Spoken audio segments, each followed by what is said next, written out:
Vamos nos colocar de joelhos para falarmos com Deus.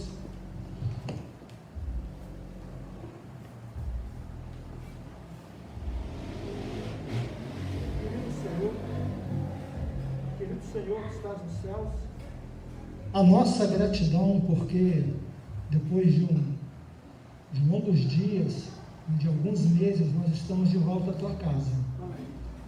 Esperamos, ó Senhor Deus, que nos próximos cultos a igreja possa estar mais cheia, né? E possamos estar mais seguros em estarmos aqui. Essa pandemia ela possa passar logo e possamos adorar a Ti com toda a segurança. Amém. Entregamos essa programação agora em Tuas mãos, Senhor. Entregamos tudo aquilo que for cantado, falado, para que o Senhor possa abençoar e possamos sair daqui, Senhor Deus, felizes porque tivemos um encontro contigo. Amém. Abençoe a cada um que agora vai participar, o culto divino também, te pedimos por Jesus, amém. Amém.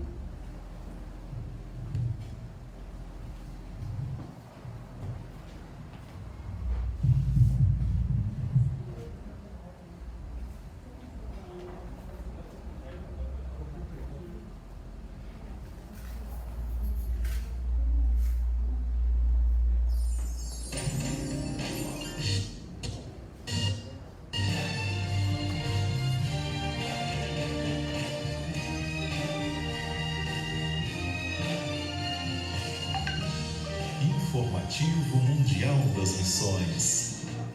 O amigo engraxate. William era engraxate no Chipre, e certo dia um homem sentou-se em sua cadeira e falou em búlgaro. Como você está? William ficou surpreso. Ninguém lhe havia feito essa pergunta há 10 anos, desde que se mudara da Bulgária. O homem, que se chamava Philip, acrescentou: Jesus ama a todos, não importa a situação que estamos. William tinha problemas com tabaco e bebidas, e por isso aquela frase foi ainda mais marcante ao seu coração. Diariamente, Philip ia no mesmo ponto que William trabalhava e conversava sobre Jesus com engraxate. William começou a se abrir, comentando que tinha perdido um bom emprego ao chegar no Chipre e se envolvido com vícios logo em seguida. Por causa dos vícios, sua família o tinha expulsado de casa e atualmente ele dormia no chão de um prédio abandonado. Mas durante as conversas com Philip, William começou a entender o amor de Deus e então desejou ser transformado. Ele passou a frequentar um grupo de estudos bíblicos da Igreja Adventista no idioma búlgaro, conduzido por Philip. Com o tempo, William largou seus vícios, aceitou Jesus totalmente em sua vida e em 2018 foi batizado. Logo em seguida, sua família o aceitou de volta e ele encontrou um emprego mais rentável com folgas aos sábados, uma raridade no Chipre. Hoje, William afirma que sempre que conhece uma pessoa, procura falar sobre sua transformação através de Cristo Jesus.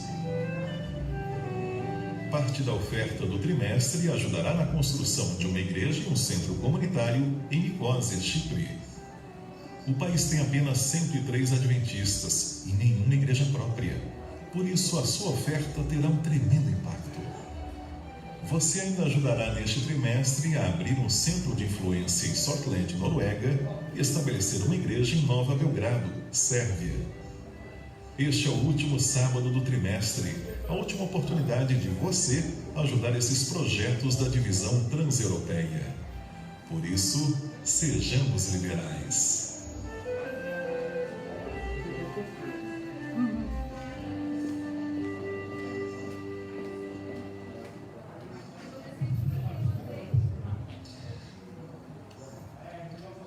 A máscara agora já faz parte da gente, acaba esquecendo de tirar, né?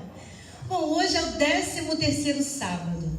Se nós tivéssemos um culto normal, né, nós estaríamos hoje, a Andréia, junto com as professoras e as crianças, fazendo toda a programação 13º. Mas isso não vai demorar não, né, Andréia? Logo, logo as crianças estarão de volta fazendo aquela programação 13º, como a gente sempre tem assistido. A lição, gente, a partir de hoje, ela vai ser geral, ok? Porque nós temos pouco tempo, não dá para se reunir em classe. Então, os professores agora, que estão aqui, têm 5 minutos para fazer os apontamentos. Os pedidos não vão ser feitos os apontamentos. Quem já tem acesso ao SEVME já pode fazer diretamente no SEVME. Quem ainda está enrolado em fazer, anota no papel e quando chega depois pode passar para o SEVME, não tem problema nenhum. Professor, você procure o seu aluno hoje, assim que chegar em casa, dá uma ligadinha para o seu aluno, passa um zap e perguntando sobre o estudo diário e fazendo aquelas perguntas que tem no SEVME, ok? Aluno, se você quiser, você já pode passar isso para o seu professor, tá bom? Então isso, a gente hoje está começando tudo novo, né? Tanto o SEVME é a primeira vez que a gente está começando a utilizar, a Absalão já está mais adiantado. Mas alguns professores já estão, hoje é a primeira vez que estão usando. A nossa escola sabatina, o culto divino está sendo novo também, diferente. Tudo a gente vai se adaptando, ok? Então vocês têm 5 minutos para fazer esses apontamentos. E logo em seguida o Absalão hoje é um dos professores de classe. Ele vai vir passar a lição geral. A lição geral não quer dizer que só ele vai falar, ok, gente? Todo mundo vai interagir junto com a Absalão hoje. Sábado que vem teremos outro professor que a gente vai interagir a mesma coisa. Então, professores, 5 minutinhos vocês têm para fazer os apontamentos nesse momento.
Feliz sábado a todos. Hoje é o 13º sábado. Eu ontem estava enviando para todos vocês a lição do nosso novo trimestre, né? Nós vamos falar sobre fazendo amigos para Deus, a alegria de participar de sua missão. Aqueles que não têm a lição ainda, não receberam, eu já botei no grupo da igreja. Aqueles que não estão no grupo da igreja, por favor, peçam, solicitem a Ana Rafaela, que é administradora do grupo também, né? Que aí vocês podem participar conosco de todas as... Tá ligado, né? De todas as nossas informações. A gente tem postado bastante coisa. Funciona.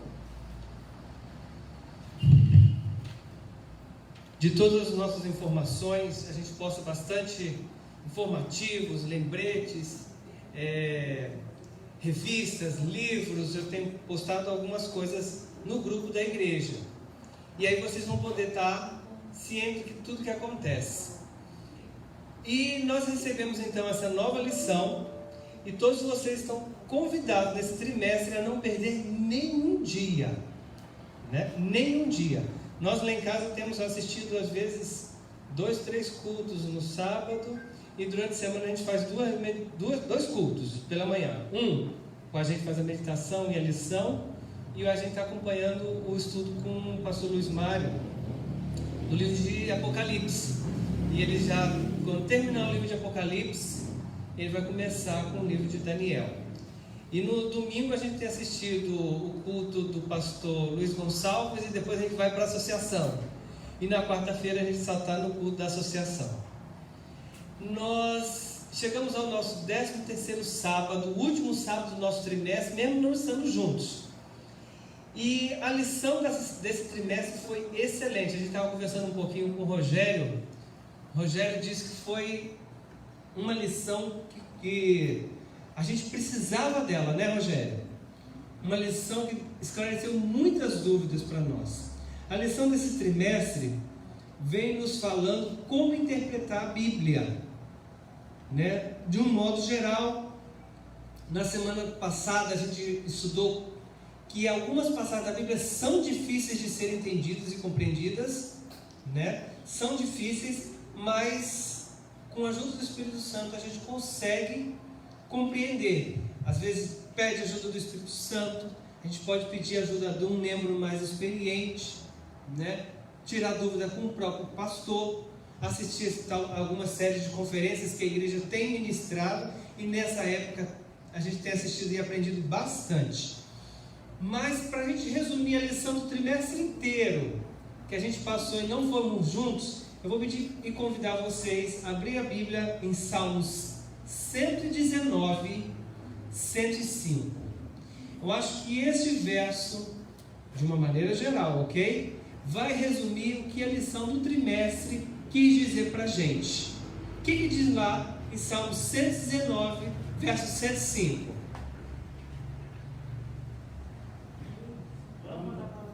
Exatamente. Lâmpada para os meus pés é a tua palavra, e luz para os meus caminhos.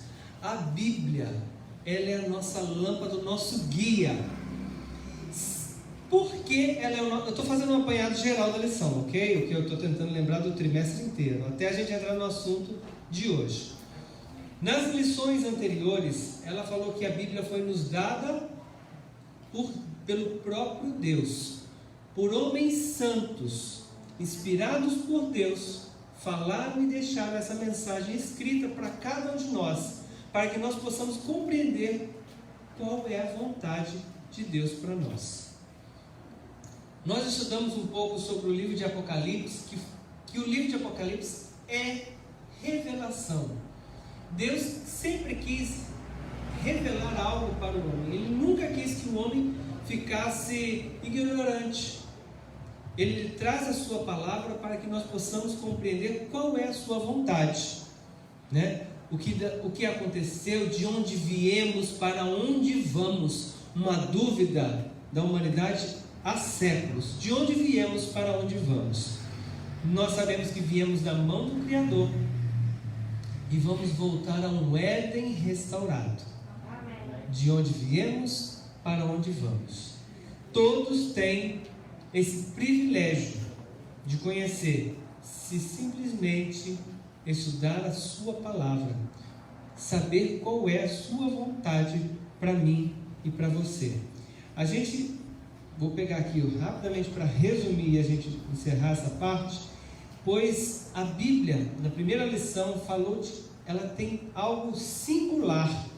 Ela é uma palavra de Deus transmitida a nós. Ela teve na lição 2, nós aprendemos a sua origem e a sua natureza, onde ela foi inspirada por Deus para homens santos e deixada escrita para cada um de nós.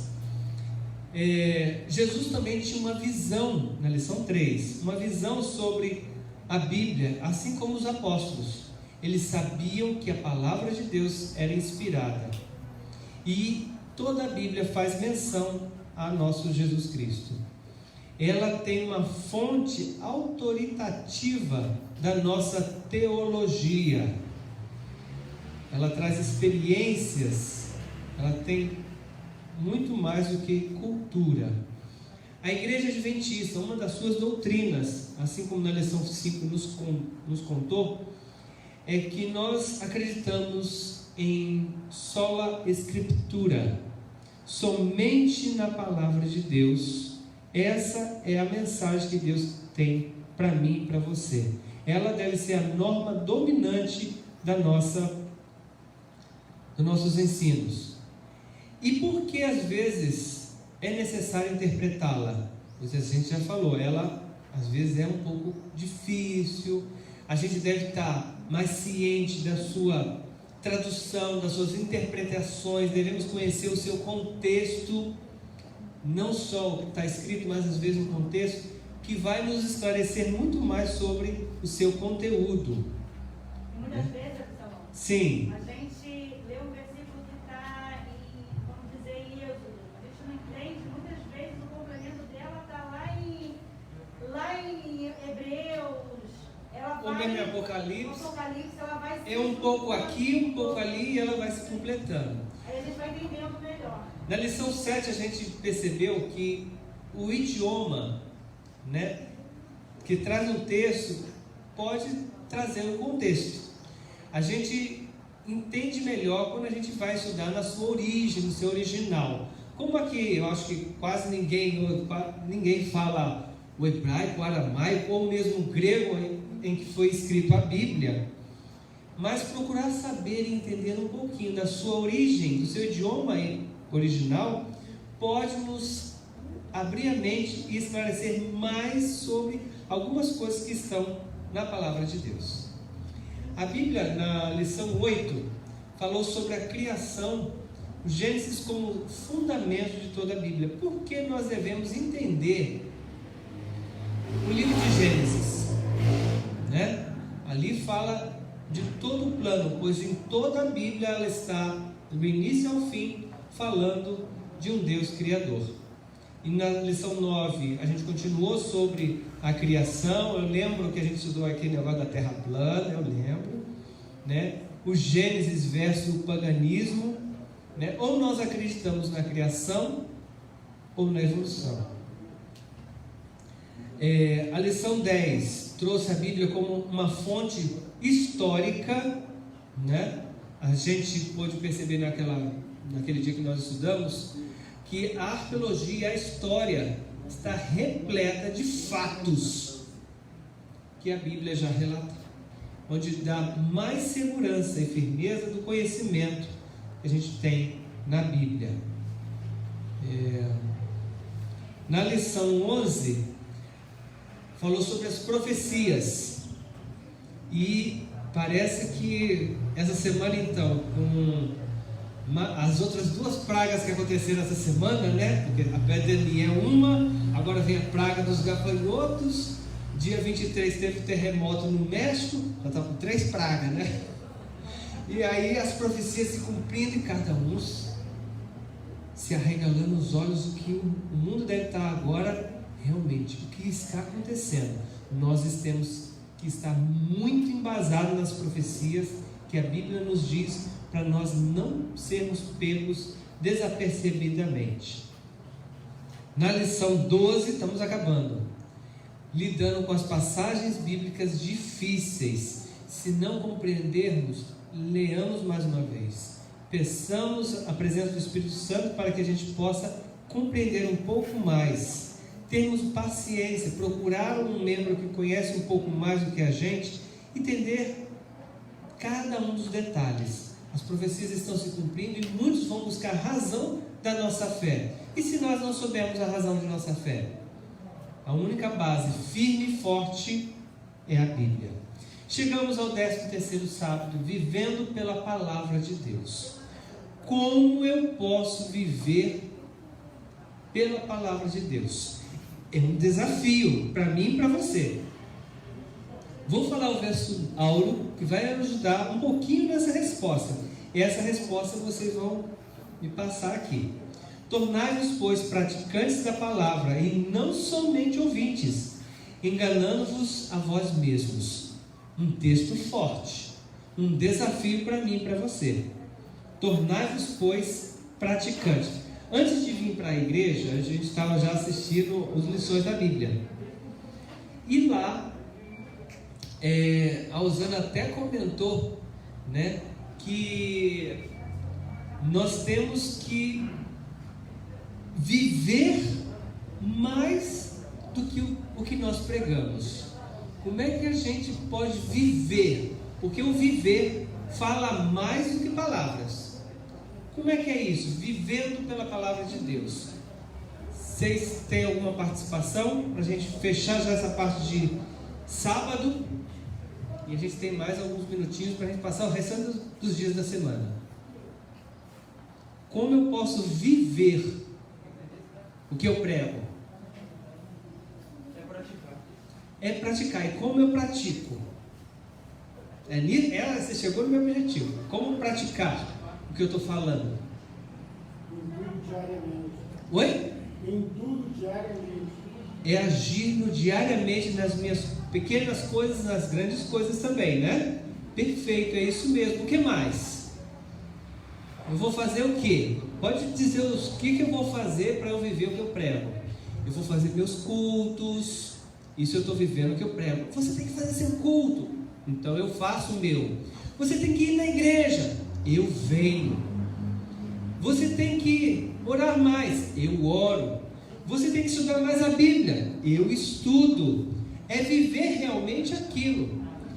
É pedir ao Espírito Santo todo dia a transformação de minha vida para eu ser mais semelhante a Jesus. Vocês concordam com isso? Jesus vivia o que ele pregava? Como Jesus vivia? Aí você vai dizer, Jesus curava as pessoas, mas Jesus era uma pessoa de oração? Era, às vezes de madrugada, em lugares retirados, ele estava orando. Seja assim, viva como Jesus viveu. Se você quer saber mais, pesquise nesse livro aqui, ó. Não nesse livro, nessa biblioteca. Pesquise nessa biblioteca. A lição comentou que a Bíblia é uma coleção de livros, é uma verdadeira biblioteca, né?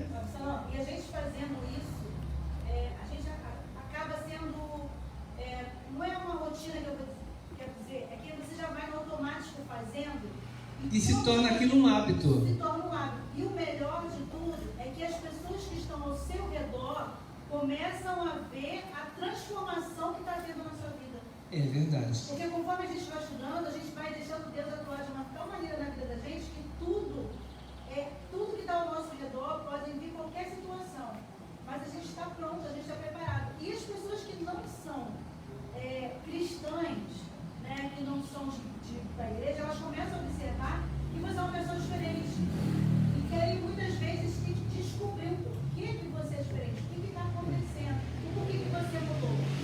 Aí é o momento de entrar em evangelismo, de a gente pegar e começar a mostrar o que a gente está fazendo diariamente. Verdade. Além desse livro que eu recomendo para vocês conhecerem como Jesus viveu, vou oferecer um outro livro, Vida de Jesus. Não deixa de estudar, tá? A palavra viva de Deus e o Espírito Santo na parte de domingo, senão a gente não segue aqui. É muito importante estudar a palavra de Deus com atenção e com um método apropriado. Porém, igualmente importante, talvez até mais, é colocar em prática o que nós aprendemos. O objetivo supremo de nosso estudo da Bíblia não é adquirir só conhecimento superior, mas, por mais maravilhoso que isso seja, mas sim colocar tudo isso em prática. Essa escolha às vezes envolve uma luta intensa, pois estamos travando uma batalha a respeito de quem terá a supremacia em nosso pensamento e em nossa vida. E no fim, nós temos apenas dois lados para escolher. Paulo escreveu aos Filipenses 2, 12 a 16, uma maneira de como nós devemos viver. É até a pergunta número 1 na parte de domingo. Nós devemos viver de um modo irrepreensível, obediente, perseverando na palavra de Deus. Paulo nos deixa esse conselho para mim e para você. Na lição de segunda, a gente já, como recapitulou a lição aqui do trimestre como um todo, a lição de segunda nos convida a aprender da vida de Jesus. Olha aí. Não há um exemplo melhor, existe? E mais inspirador do que seguir a Jesus. Ele estava familiarizado com as Escrituras, porque desde pequeno a sua mãe já o instruía nos caminhos de Deus. Tanto que quando ele tinha 12 anos, foi para o templo, ele estava dando aula para os grandes sábios do templo, e ele ficou lá perdido não, né? Achado lá, 3 dias, aí os pais, cadê Jesus, cadê Jesus? Quando chegou em Jerusalém, voltaram, procuraram Jesus, estava lá, os doutores, passando o conhecimento que ele aprendeu de sua mãe, né? Nós temos realmente muito que aprender com Jesus. Se Jesus não conhecesse as Escrituras e o seu contexto, se ele não conhecesse as palavras exatas das Escrituras e o seu contexto em que elas aparecem, poderia facilmente ter sido enganado pelo diabo no deserto das tentações, porque o diabo também conhece a Bíblia. Quando Jesus falou assim, está escrito, o diabo usou exatamente essas palavras também. Está escrito porque o anjo vai desviar os seus pés para que não tropeces, não é isso? E Jesus disse, mas também está escrito, não tentarás ao Senhor teu Deus. Jesus sabia o contexto do fato, assim como conhecia também muito bem as Escrituras. Nós devemos ser assim também.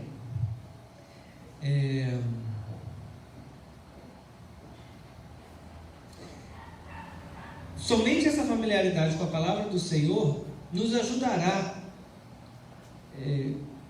como ocorreu com Jesus, a não ser enganados pelos adversários de Deus, mas resistir também aos ataques de Satanás, e ele fugirá de nós. Por diversas vezes vemos Jesus abrindo a mente de seus seguidores para que compreendessem melhor as Escrituras. E as Escrituras dirigindo a atenção deles para o que está escrito. Hoje a gente percebe que muitas pessoas têm a Bíblia, e Luiz Mário ontem comentou no culto que a Bíblia hoje está tão fácil. Quantas Bíblias vocês têm em casa? Ele até começou a contar lá e tinha umas 40 Bíblias em casa. Às vezes numa versão mais diferente, ou às vezes numa linguagem mais atual, uma linguagem de hoje, uma Almeida revisada e corrigida, às vezes uma que tem um mapa atrás, a outra não tem, uma Bíblia de letra maior, uma letra menor, sei lá, às vezes você tem umas 4, 5, né? Eu contei lá em casa mais ou menos umas 7 Bíblias, que tem a minha, de minha mãe, de meu pai, a gente tem uma versão otal, uma versão ali, e às vezes um texto, numa versão da linguagem de hoje, ajuda às vezes a gente a compreender um texto que está nessa versão Almeida, gente, que palavra difícil, eu não entendo. Uma vez uma versão mais fácil pode te ajudar a entender melhor o que a Bíblia diz para nós hoje, né? Na lição de terça-feira, vem falando sobre Jesus versus as Escrituras. Acabou meu tempo?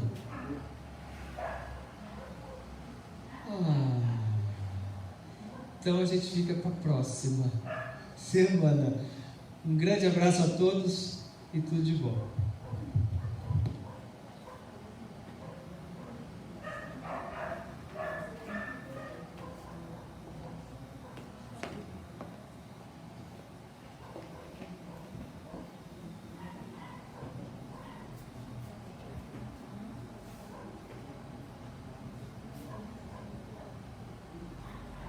Dia aquele sábado.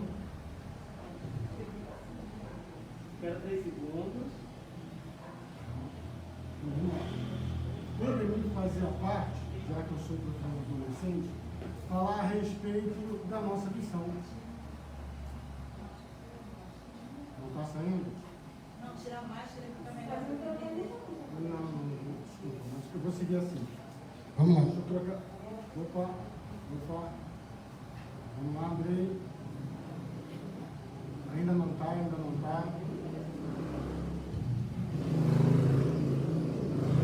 Aquela nossa missão fala sobre limpando a casa. E aí? Eu estou sem meus adolescentes aqui hoje, não é isso? Deixa só o Gabriel, o resto já está aqui no WhatsApp, estão sabendo que nós estamos passando a nossa missão aqui agora. Mas aí vem a pergunta: o que é limpando a casa? A nossa lição fala sobre o rei Josias. E Josias começou a reinar. Deixa eu trocar de microfone.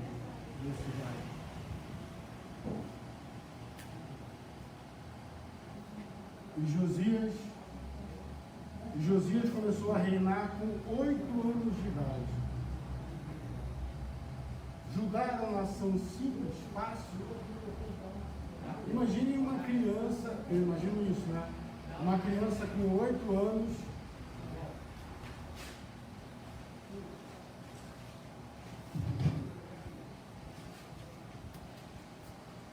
Imagine uma criança com 8 anos. Só não está me ajudando muito, né? Mas vamos lá. Começando a reinar em um país totalmente em trevas. Porque o seu pai Amon, diz o texto bíblico, que ele fez aquilo que o Senhor não aprova. Vamos lá ao nosso texto bíblico, o nosso verso. Está lá em 2 Reis 22, versículo 2, mas eu quero começar no versículo 1. Diz assim: tinha Josias 8 anos de idade quando começou a reinar, e reinou 31 anos em Jerusalém. Sua mãe se chamava Gedida e era filho de Adaías, de Boscate. Agora vem o nosso verso. Fez ele o que era reto perante o Senhor, e andou em todo o caminho de Davi, seu pai. Eu vou parar aqui, não vou completar o versículo não. Ele fez aquilo que era reto ao Senhor, não é isso? Imagine uma criança de 8 anos de idade fazendo o que é reto ao Senhor. O que será que ele fez? Eu acho que todo mundo aqui conhece a história, não é isso? Diz que a primeira coisa que Josias fez foi o seguinte: ele foi ao templo do Senhor fazer uma limpeza. Bom, eu acho que aqui todo mundo sabe o que é isso, né? Fazer limpeza, ou seja, ele foi à casa do Senhor e varreu, não é isso? Ele cuidou dos objetos, não é fácil. Essa atividade para Josias era ou não era fácil? E às vezes quando você tem alguma missão a fazer, principalmente na igreja, se for de limpeza, não é fácil? Trocar? Não é fácil você fazer isso? Fazer uma limpeza? Eu imagino que para ele aquilo foi muito proveitoso, não é? Agora, a missão dele se inicia dentro da igreja. Por que será que a missão dele se iniciou dentro da igreja? Eu entendo que ele, com 8 anos de idade, recebeu toda a instrução de sua mãe, não é isso? Por isso que o nome dela aparece aqui na Bíblia. E diz que se ele fez o que era reto perante ao Senhor, começou exatamente com 8 anos de idade. Ou seja, ele já começou fazendo aquilo que era certo.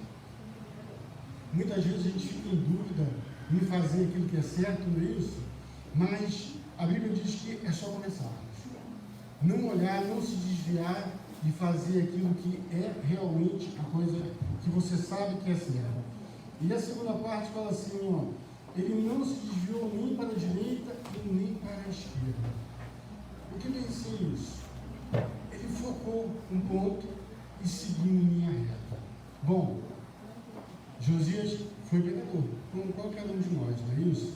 Só que ele tinha um objetivo, ele tinha um alvo. E com esse objetivo, com esse alvo, ele não se desviava nem para um lado nem para o outro. Né?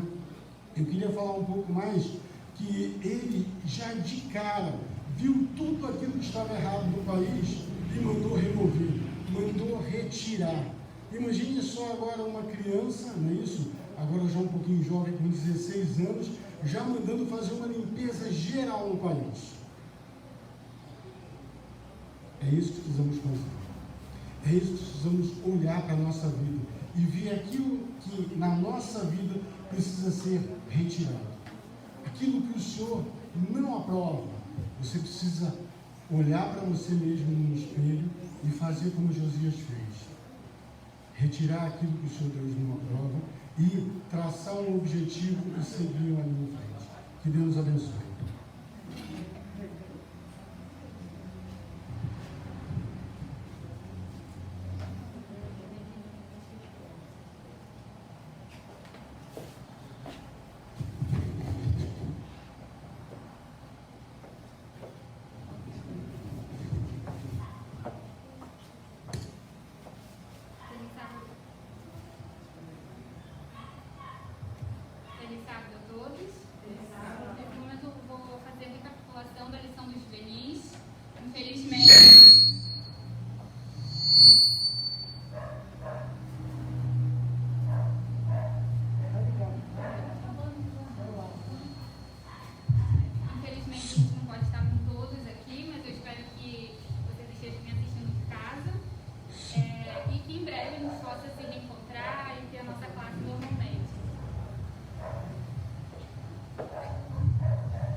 E, coincidentemente, a nossa lição fala sobre relacionamento, sobre contato com as pessoas. E o verso para memorizar, ele está em João, no capítulo 15 e no versículo 5. E diz assim: Eu sou a videira, vocês são os ramos. Se alguém permanecer em mim e eu nele, esse dará muito fruto, pois sem mim vocês não podem fazer coisa alguma. A lição nos conta a história de Jesus indo para o jardim do Getsemane. E ele estava muito triste, muito preocupado, aflito. E sabe qual era uma das preocupações dele nesse momento? Com os seus discípulos. Ele tinha passado por muitos anos ao lado deles, ensinando, conversando, comendo junto, vivendo toda a sua rotina com seus discípulos. E agora, uma aflição que Jesus sentia era o medo de estarem distantes, os discípulos se afastarem dele, não terem um relacionamento e não continuarem a desenvolver uma amizade. O que Jesus ensinou naquela noite era que mesmo eles não estando fisicamente próximos, ainda assim, se os discípulos estivessem conectados com ele, com as orações, com a leitura da palavra e principalmente com as suas atitudes. Na lição dos adultos, a gente falou sobre viver, sobre botar em prática o que nós aprendemos. E era exatamente isso que Jesus estava falando. Se os discípulos permanecessem agindo, vivendo como ele ensinou, então eles dariam muitos frutos e a amizade continuaria se desenvolvendo. Da mesma forma, hoje a gente não está assim pertinho do outro, mas ainda assim a gente pode desenvolver boas amizades, seja pelas redes sociais, ligando, mandando uma mensagem, orando pelo amigo e também a nossa amizade mais importante, que é com Jesus. Espero que logo a gente possa estar junto na nossa classe e desejo um feliz sábado a todos.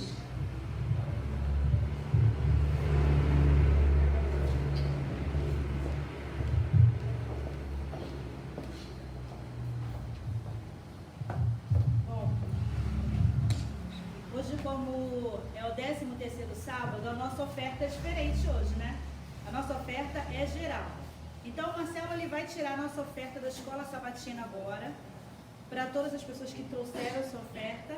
Andrei, você tem como colocar uma musiquinha pra gente, só para recolher essa oferta da Escola Sabatina? E nós queremos agradecer a sua presença hoje aqui. É muito bom ter você aqui de volta,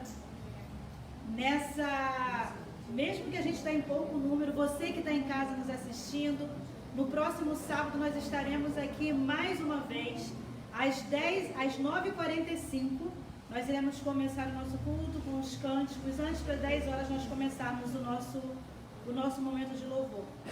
Pode tirar a oferta. Enquanto o Andrei coloca a musiquinha, o Marcelo vai recolher a oferta da Escola Sabatina.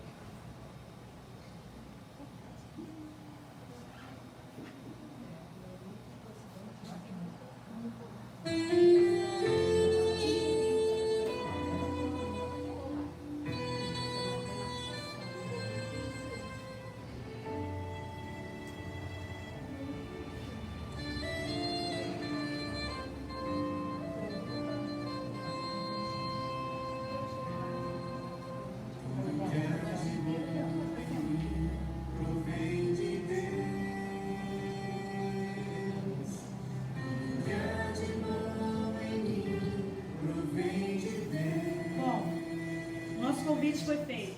Próximo sábado nós contaremos com você que está em casa, que ficou em dúvida se pode ou não pode vir, procure a direção da igreja, procure os anciãos, procure o pastor e veja com ele se a sua situação está liberada para você vir para a igreja.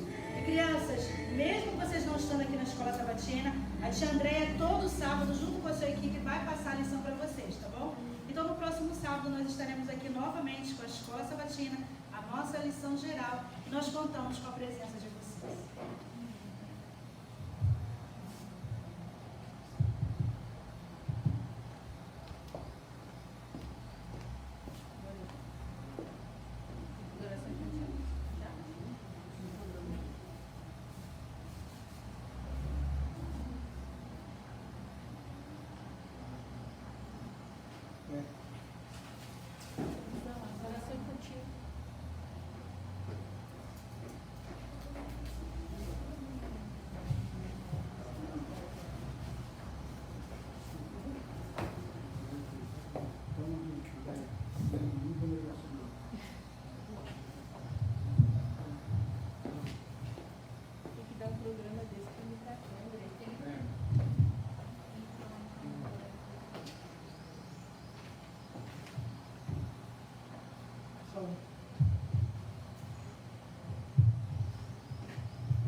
Para encerrar a escola sabatina, nós vamos cantar o hino 155, Vive em mim.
Bondoso Deus e Pai, a Ti mais uma vez, Senhor, rogamos a presença do Santo Espírito conosco. Amém. Venha estar com cada um presente aqui, aqueles que estão nos assistindo por todo esse país, por onde quer que eles estejam. venha abençoar a cada um de nós todos. Rogamos a presença do Santo Espírito, também com o pregador que vai transmitir a mensagem. Suplicamos e pedimos os méritos de Jesus. Amém. Amém.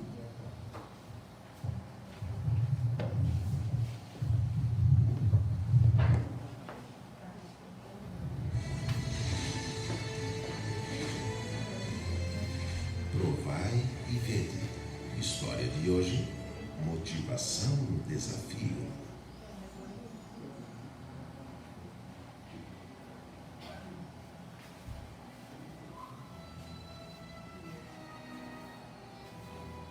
Eu era servidor público, trabalhava na Agência de Águas da Bahia e fui transferido para atender a comunidade de Vila Sauípe, a 70 quilômetros de Salvador.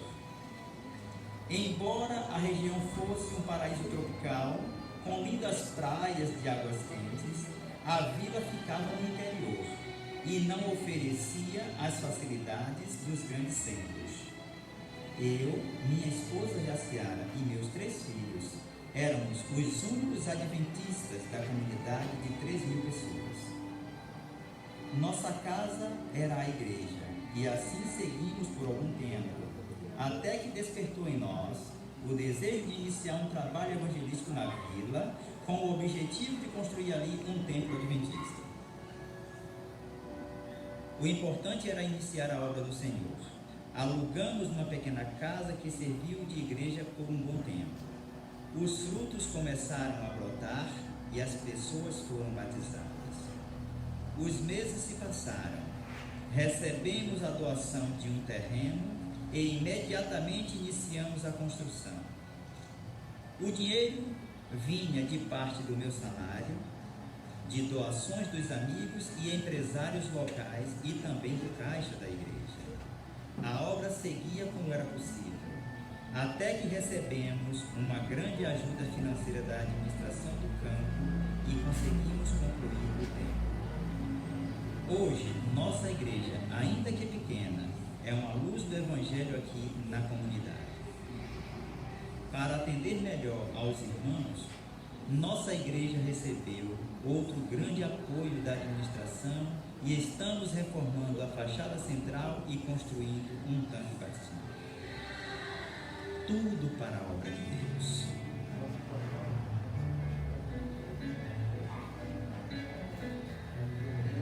Nós somos os pioneiros aqui em Vila Sauípe. E o Senhor tem feito o seu povo seguir em frente no cumprimento da nossa grande obra de evangelização. Os membros da igreja em todo o mundo têm sido fiéis nas ofertas. Desta forma, a administração do campo conseguiu nos apoiar financeiramente na construção do nosso templo. Eu sei que existem inúmeros projetos que também estão recebendo ajuda financeira, como no caso da igreja de Lauro de Freitas, que hoje pode receber mais de 500 pessoas, da igreja de Maragogipe, que se tornou a mais bonita da cidade, da igreja de Periperi, totalmente derrubada e refeita, da igreja do Parque Verde 2, colocada de forma visível para a comunidade, da igreja de Glebagá, reconstruída numa estrutura de Maranata, e muitas outras. Com uma fé inabalável e orações fervorosas, seguimos as orientações de Deus e o mar se abriu para nós. Louvado seja o nosso Deus, provai e vede. E agora eu os convido para esse momento especial de adoração através dos dízimos e das ofertas. Que Deus nos abençoe.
Durante todo esse ano, a gente tem falado sobre um tema muito importante.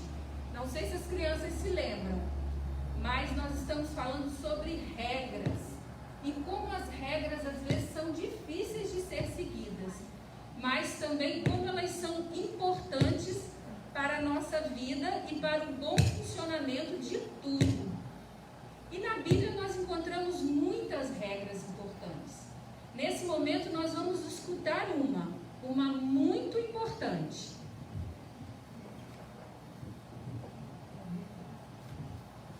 Eu, o Senhor Todo-Poderoso, ordeno que tragam todos os seus dízimos aos depósitos do templo, para que haja bastante comida na minha casa.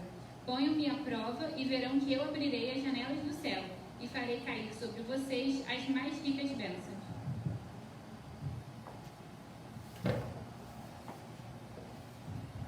Viram só? Uma regra dada por quem? Por Deus. Mas essa regra também traz com ela uma promessa. E uma promessa maravilhosa. Só que traz para a gente também uma dúvida, uma pergunta. Alguns falam assim, mas para quê? Trazer tanto dinheiro para a casa de Deus? Deus precisa do nosso dinheiro? Ele não é o dono de tudo? Exatamente por isso. Deus quer provar o nosso coração. Mas lembrando lá do tempo da Bíblia, a gente chega à conclusão que lá nos tempos bíblicos os dízimos não eram dinheiro. Trouxe aqui para vocês um dinheirinho que não é um dinheiro verdadeiro, né? Mas temos aqui vários exemplos de valores. Só que no tempo bíblico o dízimo não era dinheiro. Você tinha ovelhas. A cada 10 ovelhas que passava, você escolhia uma. E aquela era do dízimo. Se você tivesse 100 ovelhas, você teria separado 10 ovelhas como dízimo. Se você fosse um produtor de frutas ou de legumes, você teria aqui 10 laranjas. Você contaria das 10, uma você separaria para o Senhor e doaria aquela laranja para a casa de Deus. Hoje muitos de nós não produzem, né? Laranja, a gente não cuida de ovelha e nós trabalhamos e recebemos o nosso dinheiro. Então é por isso que do nosso dinheiro a gente tira o dízimo. Mas as crianças ainda nem trabalham. Então por que estamos ensinando as crianças a dizimar? Porque às vezes a criança ganha de alguém, ó, 10 reais. Só 10 reais, né? Mas para criança 10 reais é uma festa, não é? E ganhei 10 reais. O que eu faço com 10 reais? Primeiro, eu vou tirar R$1 do dízimo. Vou ter que trocar meu dinheiro, né? Aquela nota de 10 reais não vai mais poder. Vou ter que trocar, ó, 10 notinhas de R$1. E aí, agora não tem mais nota, né, gente? Aqui é nota, mas pra gente é moeda. A gente tira R$1 e traz para a igreja no nosso envelope. Nós temos vários tipos de envelopes, né?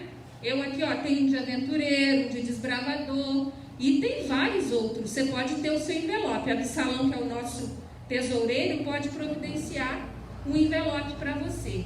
E aí você anota lá R$1 de dízimo, e nesse momento que o diácono passa as salvas, você deposita ali o seu envelope com o seu R$1. Mas, Xandreia, R$1, só R$1? O que R$1 vai ajudar aqui na igreja de Nova Cidade ou na nossa igreja de forma geral? Se a gente juntar de todos no mundo todo, ajuda muito. Mas e se você não ganhou só R$1, só 10 reais? Você ganhou 50 reais. Né? Aí você vai tirar quanto de dízimo? 5 reais. É proporcional. Olha como que Deus é sábio. Se eu ganhei só 10, ele só pede 1 de mim. Mas se eu ganhei 5, ele pede. Se eu ganhei 50, ele pede 5. Ah, mas olha, uma vez teve um filho meu que recebeu de presente de aniversário uma nota assim, ó, de 100. Que alegria, né? Ganhar 100 reais é um presentão. E aí o que ele tira de dízimo? 10 reais. Né? Viu como Deus é bom? Ele não pede demais, ele pede proporcional àquilo que nós temos. E assim ele nos abençoa, como nós ouvimos na passagem de Malaquias. Mas eu tenho que dar esse dinheiro? Isso é uma regra? Eu vou estar doando o meu dízimo? Não, nós aprendemos que tudo é de Deus. Se eu tenho todo esse dinheiro aqui, ó, é tudo de Deus. E eu apenas vou devolver para Ele na proporção do que eu recebi. A mesma coisa com as minhas laranjas. As 10 laranjas não são minhas. As 10 laranjas são de Deus. Ele coloca na minha mão para que eu administre. Então, eu reconhecendo a bênção de receber as 10 laranjas, eu tiro uma e devolvo a Deus, demonstrando que eu o reconheço como meu Deus e o mantenedor da minha vida. Que nós nunca venhamos a esquecer essa lição, porque assim nós sempre teremos junto com ela a bênção que Deus nos promete de que nunca falte alimento para a gente, e que Ele vai derramar bênçãos sem medidas sobre a minha vida e sobre a sua vida. Que Deus nos abençoe. Vamos orar? Querido Pai do céu, nós estamos felizes de estar juntos, mesmo que seja de uma maneira bem diferente. E estamos felizes de receber de Ti uma regra muito justa para cumprir. Por favor, nos ajude a sempre lembrar de administrar bem os bens que o Senhor coloca na nossa mão. Abençoe todas as crianças e suas famílias. Nós te pedimos e agradecemos em nome de Jesus. Amém. Agora vamos em família adorar, pensar em Deus e aprender do seu amor. Onde alegria sentimos aqui, de juntos poder escutar a voz do Senhor, a voz do Senhor.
Mestre, quero ser um discípulo teu.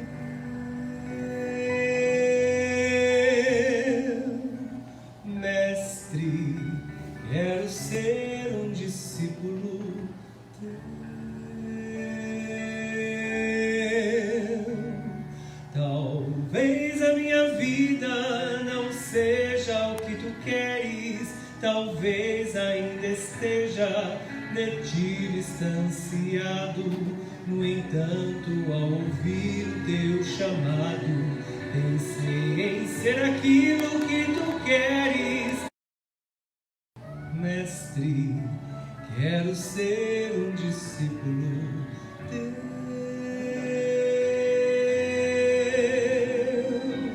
Mestre, quero ser um discípulo teu. Eu quero ser um novo ser, eu quero estar aonde estás. Mestre, quero ser um discípulo teu.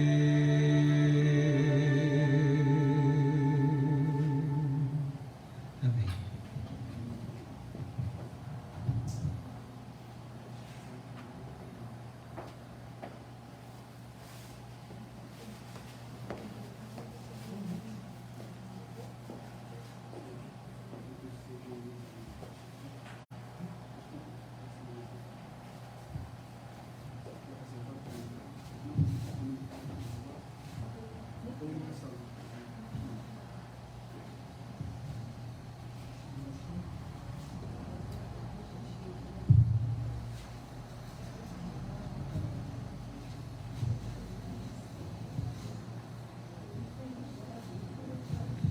Feliz sábado a todos os irmãos.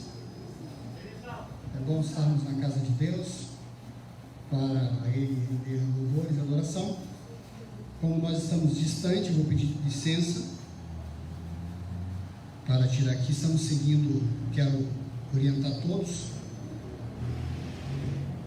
que estão nos assistindo. Nós estamos seguindo todos os protocolos, como você acabou de ver aqui. O nosso irmão Osvaldo, nosso ancião, ele acabou de fazer a higienização do nosso culto, bem como ele está bem no cantinho, talvez alguns não vejam, mas todos os microfones estão sendo higienizados. A nossa recepção, ao chegar, as pessoas foram bem recebidas com plaquinhas e também higienizaram suas mãos com álcool em gel, bem como no banheiro também nós temos detergente para fazê-lo. Então seja bem-vindo à Igreja Adventista do distrito de Itaboraí, a igreja de Nova Cidade. Antes de nós compartilharmos a mensagem, eu quero convidar aqui à frente o Farley e a Débora, sua esposa. O Farley, ele é estudante de teologia, está no 3º ano do curso de teologia no IAN, na Faculdade Adventista da Bahia. E o Farley e a Débora, sua esposa, estão desempenhando e desenvolvendo um trabalho muito especial. Pode chegar um pouco para cá. Muito especial. Trabalho esse que tem a ver justamente com a mensagem que nós vamos trazer nesta manhã. Eles vão estar visitando a casa de vocês, gostaria que vocês recebessem eles com muito carinho, e eles vão estar trabalhando na parte de culto do lar, orientando, ensinando, trazendo algumas instruções de como deve ser o culto do lar, o erguer do altar ao Senhor. Então, quando Farley procurar vocês, ligar para vocês, bater a porta de vocês, por favor, receba esse futuro pastor que estará abençoando a sua casa, né? A irmã White, ela disse que quando um jovem coloca no seu coração o desejo de servir a Deus como pastor, ele já deve ser tratado como um tal. Então, pastor Farley, seja bem-vindo à Igreja de Nova Cidade. Deus abençoe, e depois ele fora, né, em outro momento, vocês terão a oportunidade de com ele falar. Deixa eu só pegar meu telefone aqui para eu controlar o meu pé, né, na questão do falar. Então nós vamos aqui adorar ao nosso Deus. Para nós é um motivo de grande alegria estar aqui com vocês. Eu fico muito feliz por poder olhar o rostinho de cada um de vocês aqui nesse culto presencial. Como vocês sabem, nós estamos atualmente agora acho que chamamos lá atrás, estamos assumindo esse distrito, né? Nós assumimos aí em fevereiro, e é o meu primeiro sábado que eu prego aqui na igreja, né? Então, assim, é um privilégio poder estar aqui com vocês. Eu preguei que foi no domingo e uma quarta-feira à noite. Infelizmente, logo após nós termos assumido, nós tivemos aí a grande elevação do pico da pandemia, do coronavírus, que estamos ainda lutando contra, mas graças a Deus houve algumas flexibilizações e nos permite estar aqui nesta manhã para adorar o nome do Senhor nosso Deus. Muito bem, como eu disse, nós temos algo importante a falar. Eu já falei isso mais cedo, mas é muito importante que vocês entendam. Eu estava até explicando para o Fábio, eu falei, olha, Fábio, você vai ser pastor, você vai ver, ou vai viver esses alguns momentos, mas eu peço licença para repetir a mensagem que eu fiz mais cedo, porque como pastor nós temos que alimentar o rebanho por igual. Nós somos uma igreja, estamos somente divididos por bairros, né? A Geisa, que foi minha ovelha no ano passado, nos 3 últimos anos, né? Ela sabe que eu sempre tenho buscado tratar todas as igrejas de forma por igual, na questão do alimentar e, claro, nas particularidades nós também tratamos na questão particular. Estamos vivendo um período de pandemia e, como eu tenho dito e temos trabalhado, eu tenho uma grande preocupação como pastor. A minha preocupação como pastor é que, ao retornarmos agora, nós teremos 2 grandes grupos atuando ou não atuando, né, na questão da igreja. O primeiro grupo é o grupo daqueles que se fortaleceram nesse período, estando em casa, buscaram o Senhor, ergueram o altar a Deus e ali estavam então buscando o fortalecimento espiritual. E o segundo grupo, um grupo que não fez nada, dormiu, né? Encheu a barriga, engordou e espiritualmente não mudou. Então, nesse retorno, aquele grupo que se preparou está vindo com toda a garra, com toda a disposição para pregar o Evangelho, para que Jesus logo volte. E esse grupo, parte dele está aqui, né? E o segundo grupo é aquele grupo que não buscou, que não se preparou e infelizmente não voltarão para a igreja. Alguns abandonarão a fé, outros vão engrossar a fileira dos desigrejados, aqueles que acham que não precisam ir para a igreja para adorar a Deus.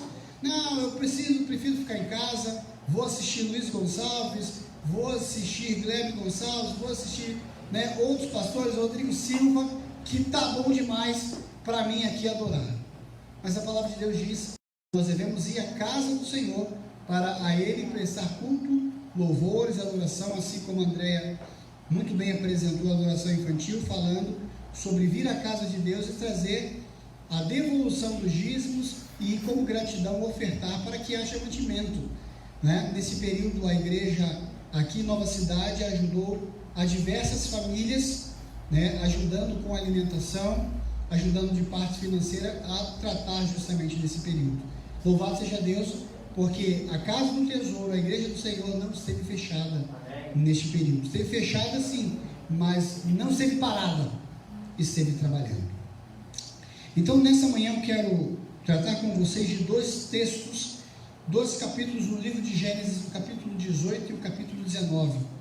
Abra sua Bíblia e então vamos, após abrir a Bíblia, fechar os olhos e abrir o coração. Bíblias abertas, Gênesis capítulo 18, depois capítulo 19. E agora, com ela aberta, feche seus olhos e abra o teu coração. Senhor Deus, mais uma vez, o Senhor me ordena e permite que eu traga a mesma mensagem. Essa mensagem, primeiramente, ó Pai, que sirva de alento e também de despertar para mim, porque eu preciso, ó Pai, ouvir a tua voz. E depois, ao compartilhar aos membros dessa igreja, sejam eles no culto virtual ou no presencial, que seja bênção para eles também. Ó Pai, é em teu santo nome, é o teu poder que nós clamamos, nós pedimos as suas bênçãos, em nome de Jesus. Amém. Como eu disse, o capítulo 18 e o capítulo 19 vai contar a história de alguns homens que foram chamados homens de Deus. E o tema dessa mensagem eu trago como os erros de um cristão. É possível um cristão cometer um grande erro? Certamente. Se estiver distante de Deus, se não estiver ligado a Ele, certamente esse cristão poderá cometer um grande erro. Era um período de Ló, onde nós vamos enfatizar um período totalmente diferente do nosso. Era um período em que a bonança estava acontecendo, Ló vivia bem, tinha suas riquezas, tinha tudo bom, porém, no período em que ele viveu, algumas coisas aconteceram errado. Diferentemente do tempo que nós estamos vivendo hoje. Estamos vivendo um período de pandemia, um período de crise, e temos tempo para fazer aquilo que é correto, para buscar viver da forma correta, para justamente andar nos caminhos de Deus e fazer o que é certo. Somente 8 capítulos na Bíblia representam aí para nós, trazem para nós a história ou indicam o nome de Ló. E no Antigo Testamento é onde nós vemos mais vezes aparecendo o nome de Ló ou referindo-se a este homem. Como vocês sabem, Ló era sobrinho de um homem que era chamado, considerado o pai da fé. Quem era esse homem? Abraão. Abraão, um homem que andava nos caminhos do Senhor, buscou fazer a vontade de Deus, embora teve os seus tropeços, como um cristão pode ter os seus tropeços, mas voltando-se a Deus. Então, o capítulo 18 diz que Abraão recebe a visita de 3 homens. Quem eram aqueles homens? Um era o próprio Deus. E os 2 homens que estavam ali, que apareceu nos cavaletes de Manre, eram anjos. E começa dizendo que apareceu o Senhor Abraão nos cavaletes de Manre, quando ele estava sentado à entrada da tenda no maior calor do dia. Se você comparar o início do capítulo 18 com o capítulo 19, ambos estavam assentados. Porém, diz que quando ele levantou os olhos, ele viu 3 homens que estavam em pé diante dele. E vendo-os, correu para a porta da tenda ao encontro e prostrou-se em terra. E disse: Senhor meu, se acho graça em sua presença, rogo-te que não passe no teu servo. Traga-me um pouco de água, lavai os pés e repousai debaixo dessa árvore. Quando nós vemos a apresentação de Abraão, ao receber esses homens, nós vemos aqui a apresentação de Senhor meu, esse Senhor com S maiúsculo. Aqui Moisés quer dar ênfase de que é justamente alguém da divindade, que é Deus.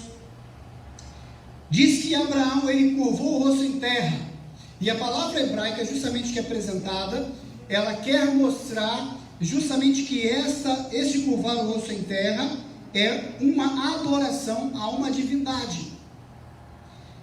No livro Patriarcas e Profetas, na página 158, vai justamente a irmã Ellen White apresentar que Abraão reconheceu e sabia que aqueles homens eram seres celestiais. E por isso então, Abraão recolheu-se à sua insignificância e adorou. Nós sabemos que a adoração somente pode ser dada a Deus. Anjos não podem ser adorados. E Abraão aqui adora esse que estava junto com os 2 homens. E aí então nós temos o diálogo, né? Abraão, ao receber a visita, primeiro Deus apresenta para ele dizendo: olha, você vai ser pai. E Sara ri, né? Mas como pode, eu sendo velha, eu vou ser mãe? E Deus traz a sua promessa. Aproveitando o verso 16, nós vemos que Deus agora começa a dar um recado para Abraão. E diz: Abraão, é o seguinte, eu vou destruir a cidade de Sodoma e Gomorra. Que cidade é essa? Uma cidade que estava vivendo completamente algo de perdição, uma vida totalmente contrária ao que nós achamos que deveria viver um povo naquela época. E permita-me contextualizar essa história de Abraão e de Ló. Como bem apresentamos, Abraão era um homem que seguia a Deus, e todo o povo que andava com ele era um povo que recebia a bênção por extensão. Logo, Ló, que era o seu sobrinho, que vivia com ele, que cresceu com ele, todos os dias, pela manhã, à tarde, ao anoitecer, Ló via Abraão erguendo altar ao Senhor. Cada lugar, cada terra que eles paravam para acampar, Abraão não vivia como errante, mas sim como alguém que vivia as promessas de Deus. Erguia o altar ao Senhor para adorar. E Ló vivia automaticamente essa programação, vivia automaticamente essa vida de adoração. Crescendo junto com o seu tio, a página 156 do mesmo livro, Patriarcas e Profetas, diz que ele aprendeu os costumes. E quando ele vivia com o seu tio, ele começou então a viver dessa forma cristã. Ele, Ló, depois adquiriu família, e ao seguir o seu tio, ele também foi abençoado. Abençoado de tal maneira que quando Ló tinha os seus empregados, o seu rebanho cresceu, de forma que eles brigavam com seus pastores, porque um dizia, não, esse aqui é do grupo de Ló, não, essa aqui é a ovelha do grupo de Abraão, e estava dando problema, a terra estava pequena para eles. E Abraão, que tinha a primazia para escolher ou decidir o que faria, decidiu então levar Ló para um lugar para escolherem o local onde eles morariam. E me permita contextualizar algumas coisas, trazer para o tempo de hoje, para justamente nós entendermos de uma forma mais clara.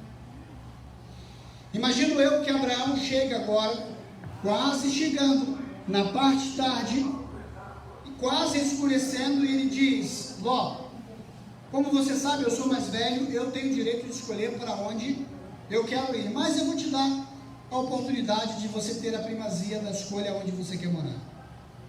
E contextualizando, talvez eu possa dizer que Ló baixou o seu olho e olhou assim, tem mato ali, e mato para cá, e mato para lá, e estava chegando o crepúsculo da tarde, e ele olha lá ao longe, e ele vê algumas tochas, talvez claro, talvez luzes, e quem sabe, forçando um pouquinho mais para contextualizar, ele escuta um sonzinho, né? Um sonzinho lá longe, e isso alegra o seu coração. Ele, rapaz, civilização, tio, eu vou para aquele lado. E Abraão pergunta, você tem certeza? Sim, é claro, eu quero para aquele lado. E Abraão despede agora do seu sobrinho. Abraão vai para um lado, Ló vai para o outro, e Ló agora, aquele homem que era cristão, que tinha aprendido toda a cultura, ele vai agora para essa cidade de Sodoma e Gomorra.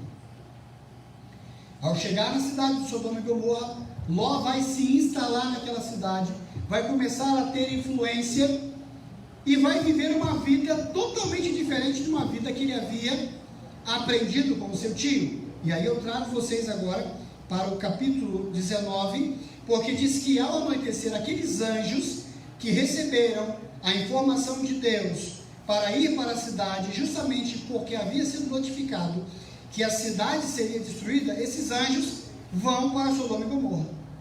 E ao chegar em Sodoma e Gomorra, eles encontraram quem assentado à porta da cidade? Ló. Parecia que ele estava fazendo a mesma coisa que o seu tio. Estava sentado à porta da cidade, porém, o fato de estar à porta da cidade não significa que ele estava fazendo aquilo que era correto.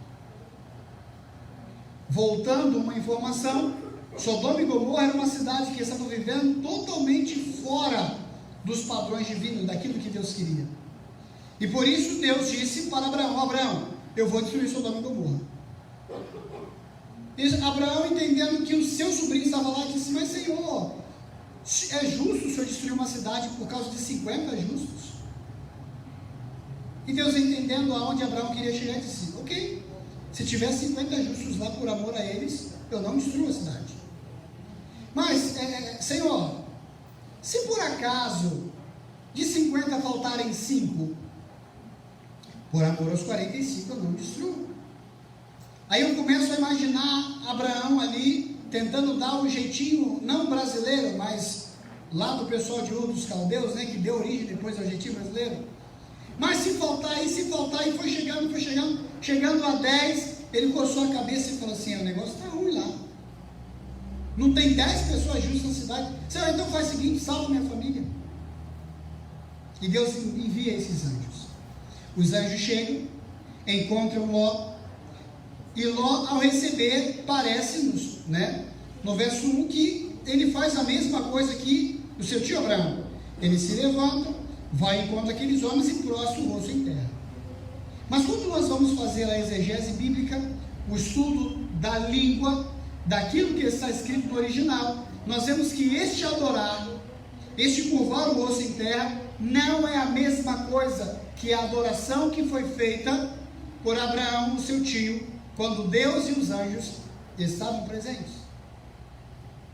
Na página 156 de Patriarcas e Profetas, vai justamente nos apresentar que Ló não sabia a natureza daqueles homens. Ló não sabia que aqueles homens eram homens santos, que aqueles eram anjos.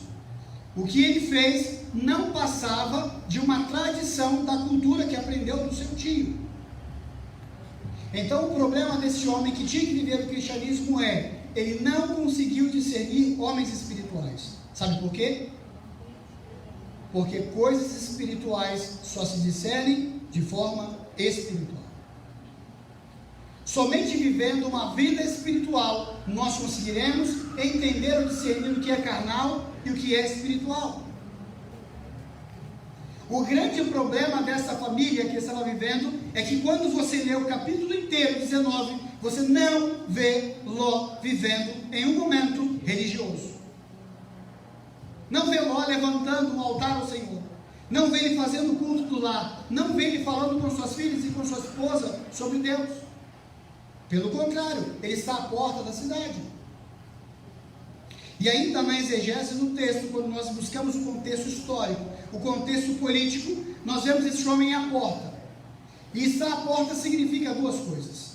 Primeiro, poderia ser ele um leproso, um doente, um cego, um paralítico. E a segunda coisa, por estar à porta da cidade, poderia ser ele um juiz, alguém de influência que pudesse orientar as pessoas a fazer aquilo que é correto. Mas outro problema que nós vemos no capítulo 19 é que nós não vemos Ló em momento algum orientando alguém a fazer alguma coisa certa. Então, era um homem que tinha influência, mas não estava influenciando.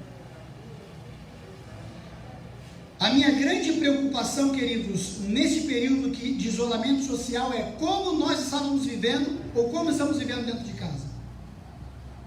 Como seres espirituais ou como seres carnais. Como eu tenho dito, dois grupos se levantam neste momento.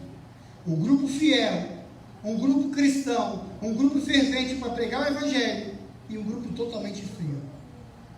Um grupo que não influencia. Um grupo que não transforma a vida de ninguém. Alguém que deveria levar a mensagem, mas não está levando. Certa vez eu fui pregar numa igreja. Eu não sabia onde era essa igreja. E fui, mais ou menos pela orientação das pessoas que haviam me convidado. E eu estava no bairro, porém eu estava numa rua atrás da igreja. E eu não sabia. E eu perguntei, vocês sabem onde fica a igreja adventista do sétimo dia? E o rapaz disse, não, nunca ouvi falar. Eu falei, sério? É um povo que guarda o sábado, alguns até brincam que não tomam banho nesse dia. O cara, não conheço. Eu falei, tá bom, obrigado. Perguntei a outra pessoa, não conheço. Perguntei a outra, não conheço. Não, tem uma igreja ali, era uma igreja batista. Cheguei lá, a pessoa não sabia. Aí eu retornei uma rua. Ao invés de eu avançar, eu retornei. E ao retornar, agora 2 ruas antes da igreja, perguntei às pessoas, é por aqui. Me disseram, uma igreja grande. Nunca ouvi falar. Adventista? Não. E aí então, finalmente consegui falar com alguém, eu expliquei, olha, eu estou aqui nessa rua tal. Não, passou 2 ruas depois. Cheguei na igreja, uma igreja grande. Mas aonde as pessoas do seu bairro, na rua de trás, não sabiam que essa igreja existia. Uma igreja que não era relevante para a comunidade. Uma igreja que não é relevante para a comunidade não tem função alguma na terra. Pode fechar as portas. Não cumpre o seu papel. Uma igreja que vive só para si, que vive para dentro, não está cumprindo aquilo que Cristo quer. Deus nos chamou para sermos a igreja, levar a mensagem adiante, pregar para outras pessoas, fazermos a diferença nessa terra. Se nós não fazemos a diferença, é porque nós não estamos vivendo a vida espiritual. Será que se você mudasse de casa, de apartamento, de condomínio, de bairro, as pessoas sentiriam falta de você como cristão?